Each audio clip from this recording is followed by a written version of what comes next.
Hi hello welcome to our channel. నేను మిశ్రీ. ఈరోజు మనం చెప్పుకోబోయే కథ ప్రియ నేస్తం పార్ట్ 41. కథలోకి వెళ్ళే ముందు లైక్ చేయడం మర్చిపోకండి. బాల్కనీలలో కిందనే గోడ కానుకుని కోలుబడిపోయింది ప్రవర్తిక. ఆయన్ని బాధ నుండి బయటకు తీసుకురావాలని అనుకున్నాను, కానీ నా వల్ల కాలేదు. నేను లేకపోతే ఆయన సంతోషంగా ఉంటారు. అలాంటప్పుడు ఆయన్ని బాధ పెట్టి నేను ఇక్కడ ఉండడం ఎందుకు? ఆయనకి ఎప్పటికీ నా మీద ప్రేమ కలగదు. ప్రేమ దాకా ఎందుకు? భార్య అనే మమకారం కూడా లేదు. కేవలం నాన్నకి కూతురిగా, అన్నయ్య చెల్లిగానే చూస్తున్నారు అని మోకాళ్ళ మీద ముఖం దాచుకుని ఏడుస్తుండిపోయింది ప్రవర్తిక. కొంత సమయానికి తేరుకొని ప్రవర్తిక కోసం వెనక్కి తిరిగి చూసిన అర్జున్కి ఆమె కనబడలేదు. బయటకు వెళ్ళింది అనుకున్నాడు అతను. ఇద్దరూ తినలేదన్న సంగతి గుర్తుకొచ్చింది. ఆమె కోసం హాల్లోకి వెళ్ళాడు. ఆమె కనిపించలేదు. ఏదో గుర్తొచ్చింది అర్జున్కి. బయటికి వెళ్ళినట్టు అనిపించలేదు. బాల్కనీ డోర్ తెరిచి ఉంది. వెంటనే గదిలోకి వచ్చి బాల్కనీ తలుపు తట్టాడు. ఆమె ఏం చేస్తుందో గ్రహించి అతని హృదయం ఎక్కడ కరిగిపోతుందేమోనని భయంతో ముందుగానే పిలిచాడు. కళ్ళు తుడుచుకుని లేచి గదిలోకి వచ్చింది ప్రవర్తిక. టిఫిన్ తినాలి, పద అని అతను అన్నాడు. మౌనంగా అతని వెనుక కదిలింది. బెడ్ మీద ఉన్న ప్లేట్ అతని డైనింగ్ టేబుల్ మీదకి తీసుకెళ్లాడు. మౌనంగా ఇద్దరూ ఎదురెదురుగా కూర్చున్నారు. తింటుందే అనే కానీ ఏడుపు ఆపుకుంటూ బలవంతంగా తింటోంది ప్రవర్తిక. ఆమె ముక్కు కళ్ళు అన్నీ ఎర్రగా మారాయి. అతన్ని వదిలి వెళ్ళిపోవాలనే మాట గుర్తుకొస్తుంటే మామూలుగా ఉండలేకపోతోంది ఆమె. ఆమె అతన్ని ఎంతగా కావాలి అని కోరుకుంటుందో ఆమె కన్నీళ్లు తెలుపుతుంటే ఆమె పట్ల అతను చేసిన అన్యాయానికి ఆమెని ఇంకెప్పుడూ కలవకూడదు అని అనుకున్నాడు. కృష్ణమూర్తి వసుంధరలో వచ్చిన తర్వాత వాళ్ళతో పాటు ఢిల్లీలో వెళ్ళిపోయే ఆలోచనలో ఉన్నాడు. ఇన్ని రోజులు రక్ష జ్ఞాపకాలను వదిలి వెళ్ళకూడదు అనుకున్న అతనికి ప్రవర్తికని కళ్ళ ముందు ఉంచడం ఇబ్బందిగా ఉంది. రక్ష స్థానం ప్రవర్తిక తీసుకుంటుందేమో అన్న భయం ఉంది అతనిలో. ఎవరి ఆలోచనల్లో వాళ్ళుండి టిఫిన్ చేశారు. అతను వెళ్ళి సోఫాలో కూర్చుని టీపాయ్ మీద ఉన్న ల్యాప్టాప్ చేతుల్లోకి తీసుకున్నాడు. అతనికి కాఫీ తాగే అలవాటు ఎక్కువని వసుంధర ద్వారా తెలిసిన ప్రవర్తిక కిచెన్లోకి వెళ్ళి కిచెన్ క్లీన్ చేసి కాఫీ పెట్టి తీసుకెళ్లి అతని ముందు నిలబడింది. ఆమె వచ్చిందని తెలుస్తుంటే తల ఎత్తి చూశాడు అర్జున్. కాఫీ కప్తో నిలబడి కాఫీ అతని ముందు పెట్టింది. తీసుకోడేమో అనుకుంది. ఏం మాట్లాడకుండా కాఫీ తీసుకెళ్ళి మళ్ళీ ల్యాప్టాప్లో తలపెట్టాడు. అన్నయ్య వాళ్ళు ఎప్పుడు వస్తారు అని అడిగింది ప్రవర్తిక. రేపు వస్తారు అని అన్నాడు ఆమె వైపు చూడకుండానే అర్జున్. రేపు సాయంత్రం అన్నయ్యతో వెళ్ళిపోతాను అని చెప్పింది ఆమె. తల ఎత్తి ఆమె వైపు చూశాడు. అక్కడ ఉండకుండా వేరే గదిలోకి వెళ్ళిపోయింది ఆమె. బలవంతంగా ఏడుపు ఆపుకోవడానికి ప్రయత్నిస్తూనే ఉంది. ఆమె ఆ గదిలో, అతను హాల్లో మధ్యాహ్నం వరకు గడిపేశారు. మధ్యాహ్నం 2 గంటల సమయంలో ల్యాప్టాప్ పక్కన పెట్టి ఒళ్ళు విరుచుకుంటూ పైకి లేచాడు అర్జున్. అప్పుడే చకచకా కిచెన్లోకి వెళ్ళింది ప్రవర్తిక. ఆమె ఆలోచిస్తూ నిద్రపోయి అప్పుడే లేచి బయటకొచ్చింది. అర్జున్కి ఆకలేస్తుందన్న కంగారు కిచెన్లోకి పరిగెత్తించింది ఆమెని. ఆమె ఎందుకలా పరిగెత్తేటట్టు నడిచిందో అర్థం కాక ల్యాప్టాప్ పక్కన పెట్టేసి కిచెన్ వైపుకి నడిచాడు. ఏం చేస్తున్నావు అని అక్కడే గోడకు ఆనుకుని అడిగాడు. వంట చేస్తున్నాను, అరగంట అయితే అయిపోతుంది అని అతని వైపు చూడకుండానే చెప్పింది ప్రవర్తిక. అక్కర్లేదు అన్నాడు. ఆకలితో ఎలా ఉంటారు? మీరే చెప్పారు కదా ఆకలితో ఉండకూడదు అంటూ బియ్యం కడుగుతోంది ఆమె. ఆర్డర్ ఇస్తాను, అయినా నువ్వు ఇవన్నీ నా కోసం చేయాల్సిన అవసరం లేదు అని అన్నాడు అర్జున్. అరగంటలో అయిపోతుంది. నేనేం చేశాను? మీకోసమే చేస్తాను సీరియస్గా ఏడుపు ఆపుకుంటూ చెప్పింది. తను వెళ్తున్న సంగతి గుర్తుకొచ్చింది. మాట్లాడకుండా అక్కడి నుంచి అతను గదిలోకి వెళ్ళిపోయాడు. తెర మూయడం మర్చిపోవడంతో గోడకెదురుగా రక్ష ఫోటో కనిపిస్తుంటే కొన్ని క్షణాలు ఆ ఫోటో వంక చూసి అర్జున్ వాష్రూమ్లోకి వెళ్ళిపోయాడు. ఫ్రెష్ అయి వచ్చి బెడ్ మీద కూర్చొని ఆ ఫోటో తదేకంగా చూస్తూనే ఉన్నాడు అతను. చేతుకున్న బ్రాస్లెట్ చూసుకున్నాడు. అది రక్ష చనిపోయే 2 రోజుల ముందు ఇచ్చింది. నువ్వు వెళ్ళిపోయి నన్ను ఒంటరి చేసిపోయావా అని ఆమె ఫోటోలో చూస్తున్నా అతని మనసు పలుకుతోంది. కళ్ళు మూసుకుని తల పట్టుకుని తల కిందకి దించుకున్నాడు అర్జున్. మూసిన కళ్ళ వెనుక రక్ష నవ్వుతోంది. కొన్ని క్షణాల్లో ఆమె కనుమరుగై ప్రవర్తిక ఏడుస్తోంది. ఉలిక్కిపడి కళ్ళు తెరిచాడు అర్జున్. బెడ్ దిగి ఫోటో దగ్గరికి వెళ్ళి తెర మూసివేసి ఆమె ఇచ్చిన గిటార్ అక్కడే తగిలించి హాల్లోకి వచ్చాడు అర్జున్. ప్రతి సన్నివేశం అతనికి భారంగానే మారుతోంది. ప్రవర్తిక అతన్నే వెళ్ళమని చెప్పాడు. గిల్టీ ఫీలింగ్ అతనిలో ఎందుకు? నిజానికి అది గిల్టీ ఫీలింగ్ అవునో కాదో ఇంకేదో తెలియట్లేదు అతనికి. ఎవండి రండి, ప్రవర్తిక పిలిచింది. ఆమె చేతి గుండా అతను పని చేయించడం అతని వల్ల కావట్లేదు. అసహనంగా డైనింగ్ టేబుల్ ముందు కూర్చున్నాడు. నిలబడి అతనికి వడ్డించింది. ఆమె తినలేదు. చేతుకున్న గాయం వల్ల తినడానికి భయపడుతోంది. ఉదయం టిఫిన్ అంటే ఎలాగలా చేసింది. రైస్ కలిపి తినాలి అంటే కష్టమే మరి. అతని ముందు స్పూన్తో ఇబ్బందిగా తింటూ ఉంటే అతను ఏమనుకుంటాడో అనుకుని ఆగిపోయింది. తినవా? టాబ్లెట్స్ వేసుకోవాలని గుర్తులేదా? మళ్ళీ కళ్ళు తిరిగి పడిపోవాలనుందా అని అర్జున్ సీరియస్గా అన్నాడు. లేదన్నట్టు అడ్డంగా తల ఊపి నొప్పి భరించి మెల్లిగా కలిపి తింటుంటే ఆమె వల్ల కాక వెంటనే పెరుగన్నం పెట్టుకుంది. అయినా సరే కాళ్ళ దగ్గర మంటగా అనిపించింది. బలవంతంగా కొంచెం తిన్నది. వెంటనే చేతిని కడిగేసుకుని ఆమె ఎందుకంత హడావుడిగా పడుతుందో అర్థం కాలేదు అర్జున్కి. ఆమె చెప్తుందోనేమో అని చూశాడు.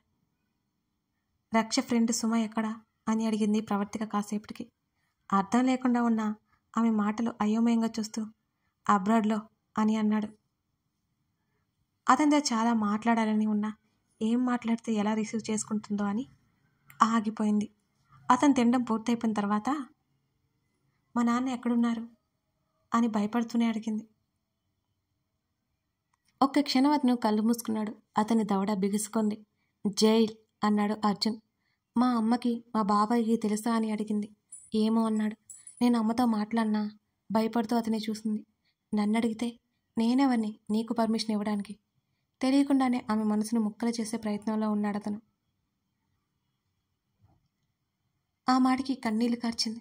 విసుగ్గా వెళ్ళిపోయాడు అక్కడి నుంచి అర్జున్. వెళ్తున్న అతన్ని కదిలించలేదు. ఆమె అమ్మ ఎలా ఉందో అనే కంగారు, నాన్న జైల్లో ఎందుకున్నాడనే బాధ ఆమెను తొలిచేస్తుంటే ప్రణయ్కి ఫోన్ చేసింది ప్రవర్తిక. అన్నయ్య. లిఫ్ట్ చేసిన వెంటనే ఏడ్చింది. రవి ఏమైందిరా కంగారుగా అడిగాడు ప్రణయ్. నువ్వు త్వరగా వచ్చే ఏడుస్తూ చెప్పింది ప్రవర్తిక. అలాగే ముందు ఏడవకు. అసలు ఏం జరిగింది? అర్జున్ ఏమైనా అన్నాడా అని అడిగాడు చెల్లిని బాధపడటం చూడలేక.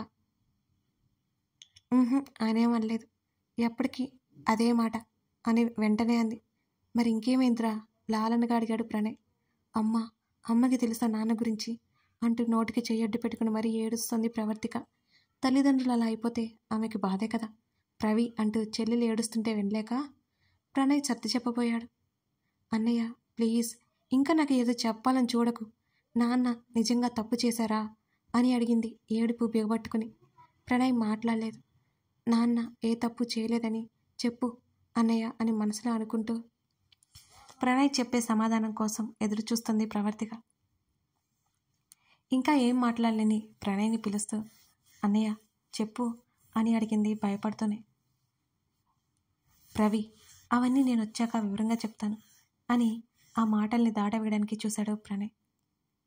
అన్నయ్య, ఈ ఒత్తిడి నేను భరించలేకపోతున్నాను. నా వల్ల కావడం లేదు.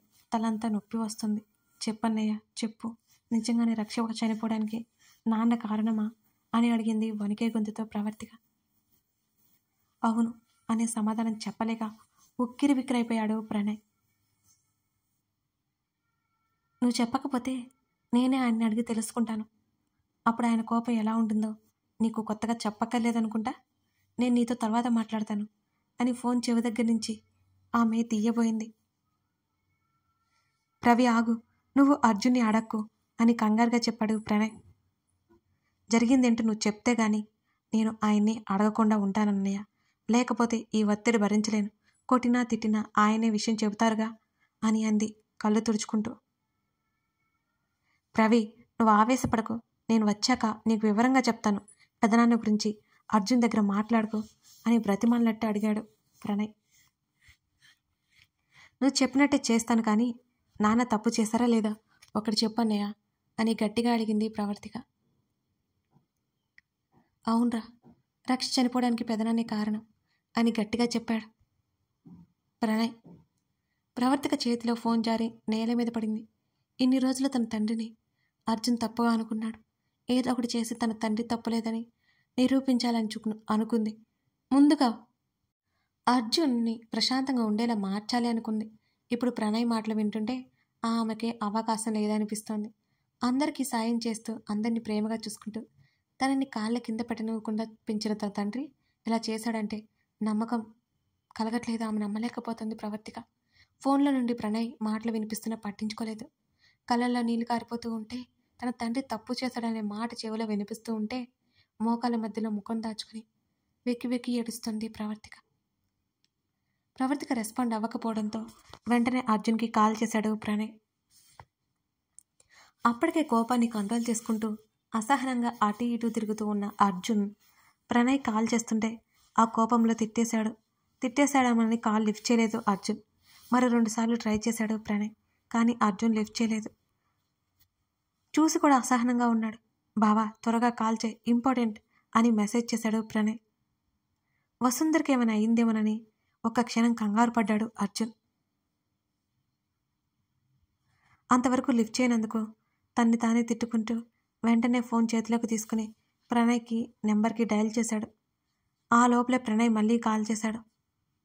అర్జున్ కాల్ లిఫ్ట్ చేయగానే బావా అంటూ కంగారుగా పిలుస్తున్న ప్రణయ్ గొంతు వినిపిస్తుంటే ఏమైందిరా అని ఏమి వినాల్సి వస్తుందో అని భయపడుతూ అడిగాడు అర్జున్. ప్రవి ఎలా ఉందో చూడు అని కంగారుగా అన్నాడు. బాగానే ఉంది, ఇప్పటి వరకు తనతోనే ఉన్నాను, ఇప్పుడే గదిలోకి వచ్చాను అని అర్జున్ అన్నాడు. ప్రణయ్ అలా ఎందుకు అడిగాడో అర్థమవ్వక, లేదు అర్జున్ నువ్వు వెళ్ళి చూడు, నాకు భయంగా ఉందిరా అని అన్నాడు ప్రణయ్. ఏమైంది? ఆ గదిలో నుంచి బయటికి వెళ్తూనే అడిగాడు. ఇప్పుడే నాతో ఫోన్ మాట్లాడింది, మధ్యలోనే మాట్లాడడం ఆపేసింది, నేను పిలుస్తుంటే పలకట్లేదు, ఆల్మోస్ట్ ఏడుపు గొంతుతో చెప్పాడు ప్రణయ్. అప్పటికే ప్రవర్తిక ఉన్న రూమ్ దగ్గరికి వెళ్ళి డోర్ ఓపెన్ చేయబోయాడు అర్జున్. లోపల లాక్ చేసుకుని ఉంది. నీతో తర్వాత మాట్లాడతా అని కాల్ కట్ చేసి పాకెట్లో వేసుకున్నాడు అర్జున్. ప్రవర్తిక డోర్ ఓపెన్ చేయి అని అతను గట్టిగా తలుపు కొట్టాడు. ప్రవర్తిక నుంచి రెస్పాన్స్ రాలేదు. చాలా కంగారుగా అనిపించింది అతనికి. మళ్ళీ పిలుస్తూ తలుపు తట్టాడు అర్జున్. కంగారుతో చిరుచెమటలు పట్టేశాయి అతనికి. తలుపు కొడుతున్న శబ్దానికి తేరుకుని మెల్లిగా లేచి వచ్చి తలుపు తెరిచింది. అయ్యో ఓకే అలుపు తీర్చుకుంటూ ఆమె ముఖాన్ని చేతులను తడిమాడు. అర్జున్ వైపు అయోమయంగా చూస్తూ ఆమె క్షేమంగా ఉంది అని అర్థమయ్యి అతని మనసు కొంచెం కుదుటపడింది. ఆమె తలుపు తీయలేదని అంతలోనే కోపం వచ్చింది అతనికి. తలుపు ఎత్తుకు తీయలేదు అని అడిగాడు అర్జున్. లోపల ఏం చేస్తున్నావు, నిద్రపోతున్నావా అని ఆమె భుజం పట్టుకుని గట్టిగా అడిగాడు. మాట్లాడలేదు ఆమె, మౌనంగా అతన్ని చూస్తుంది. అప్పటి వరకు అతను పడిన కంగారుకి లోపల సంబరపడింది. అంతలోనే కంగారు దాచుకుంటూ అతను కోపంగా మాటను చూసి, కోపాన్ని కావాలని ఎవరు తెచ్చుకుంటారో ఏంటో అని మనసులోనే అనుకుని అతన్నే చూస్తుంటే ఆమెను పిచ్చిదానిలా చూస్తూ ఏమైంది అని ఆమె చెంప మీద తట్టాడు అర్జున్. అతని చేతిని తోసేస్తూ మౌనంగా గదిలోకి వెళ్ళిపోతుంటే ఆమె చేతిని గట్టిగా పట్టుకున్నాడు అతను. అక్కడే ఆగి తల తిప్పి అతని వైపు చూసింది ప్రవర్తిక. పిచ్చా నీకు అన్నాడు ఎర్రబడిన ముఖంతో అతను. మాట్లాడలేదు ఆమె. సమాధానం చెప్పకపోతే నాకు చాలా కోపం వస్తుంది, మాట్లాడు అని గట్టిగా అన్నాడు అర్జున్ విసుగ్గానే. అతన్ని చూస్తూ అతను పట్టుకున్న చేతిని అతన్ని మార్చి చూస్తూ ఉంది ప్రవర్తిక. ఆమె చూపు ఎటు ఉందో గమనించి టక్కున ఆమె చేతిని వదిలేశాడు. మాట్లాడకుండా లోపలికి వెళ్ళిపోయింది. అప్పటి వరకు జేబులో ఫోన్ మోగుతుంటే బయటికి తీశాడు అర్జున్. బానే ఉంది అని ప్రణయ్ మాట్లాడకముందే చెప్పి కాల్ కట్ చేశాడు. ప్రవర్తిక దగ్గరికి వెళ్ళాడు అర్జున్. అతన్ని చూసి మౌనంగా ఉంది ప్రవర్తిక. అతనికి చాలా అసహనంగా ఉంది. ఆమె ఇంకా మాట్లాడకపోవడంతో ఆ అసహనం ఎక్కువైపోయింది అర్జున్లో. కథ కొనసాగుతుంది. ప్రవర్తిక ఎందుకు అలా ఉంది, అర్జున్ ఇప్పుడు ఏం చేయబోతున్నాడు తెలుసుకోవాలంటే తర్వాత భాగం చూడాల్సిందే. కథ నచ్చితే లైక్ చేసి కామెంట్ చేయడం మర్చిపోకండి. అలాగే మరిన్ని కథలకై మన ఛానల్ని సబ్స్క్రైబ్ చేసుకుని పక్కనే ఉన్న నోటిఫికేషన్ కోసం బెల్ సింబల్ క్లిక్ చేస్తే మీకు నేను వీడియో పెట్టిన వెంటనే నోటిఫికేషన్ వస్తుంది. Thank you for watching this video.